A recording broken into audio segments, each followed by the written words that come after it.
Today we are celebrating 70th anniversary of a man with an incredible legacy in the world of bourbon with Wild Turkey's Jimmy Russell's 70th anniversary bottle. Let's get into it.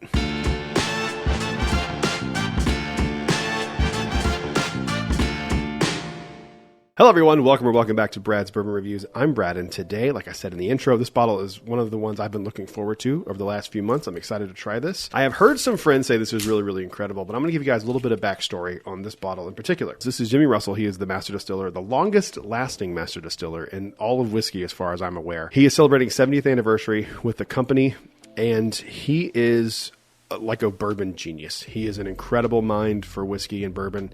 I love him. I love Wild Turkey. I love most things from Wild Turkey. And apparently, this is like something they kind of did like as a surprise to him, kind of like behind his back in a good way. And it was like to celebrate what he loves from Wild Turkey. He always has said 101 proof around 8 years is like his sweet spot for Wild Turkey. I've read and heard that this is like an 8 to 9 year blend coming in at 101 proof.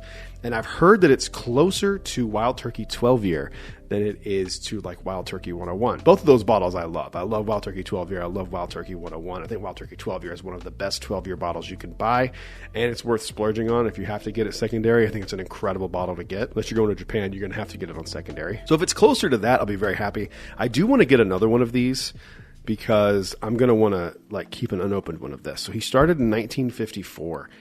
And this is celebrating 70 years. I'm very excited to open this.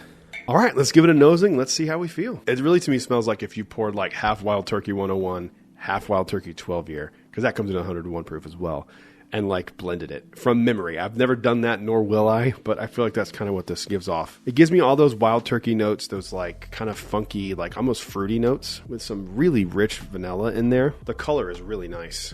This smells really solid. I also really want to give Wild Turkey credit for finally doing a special release bottle that wasn't $500. They did one.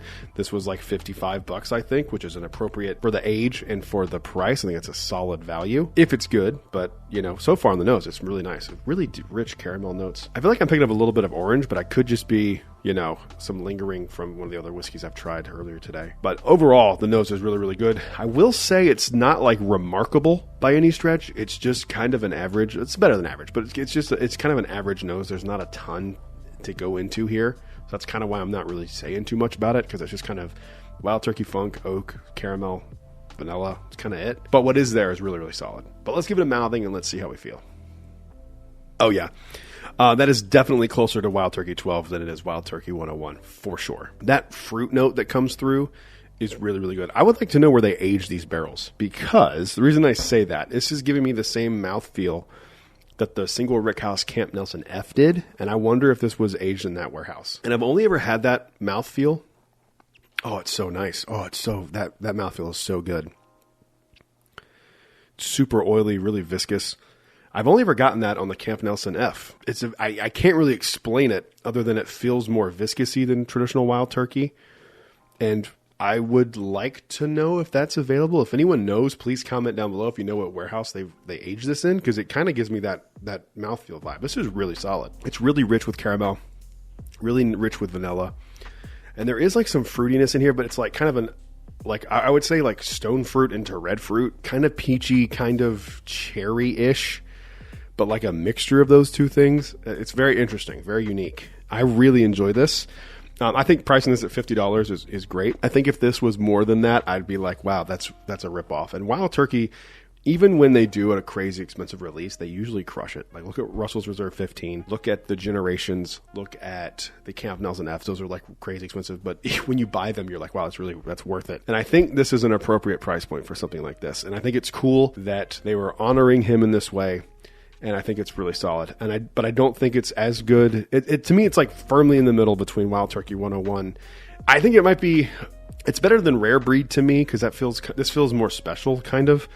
But that could just be me falling for the packaging and the fact that it's a 70th anniversary bottle. But like it leans closer to the Wild Turkey 12 year and like a Camp Nelson F, just from the mouthfeel.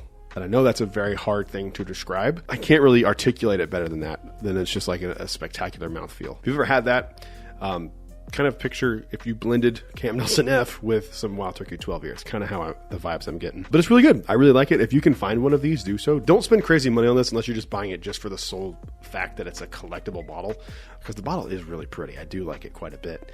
But this is a great bottle, and it's honoring a great man in the whiskey and bourbon world. So I can't recommend this enough. On a scale of 1 to 10, what do I give it? I think it's better than average. So we're going to be in the 7s, I think. I'm going to probably give it like a 7.5. I think. Nope, that score is not high enough. Future Brad here, giving it an 8.3. It's amazing. It's really, really good, but it's not quite great, but it's close to great. I think it's really, really solid. This is a great bottle, and I'm glad I own it. Thank you guys for watching. I will see you guys on the next one. Make sure you leave a like. Subscribe down below as well, because if we can hit 2,500 subscribers within this year of 2024, I'm going to do a 3 allocated bottle giveaway, and you're not going to miss that. And the only way to enter is to be a subscriber. So make sure you hit subscribe. Also, I started a Patreon. The link will be down in the description if you were curious about supporting me that way. That'd be great. If not, just make sure you leave a like, and I would really, really appreciate it. And consider subscribing. That's review. I'll see you guys on the next one. Until then, cheers. A big thank you to all the Patreon supporters you see on screen right now.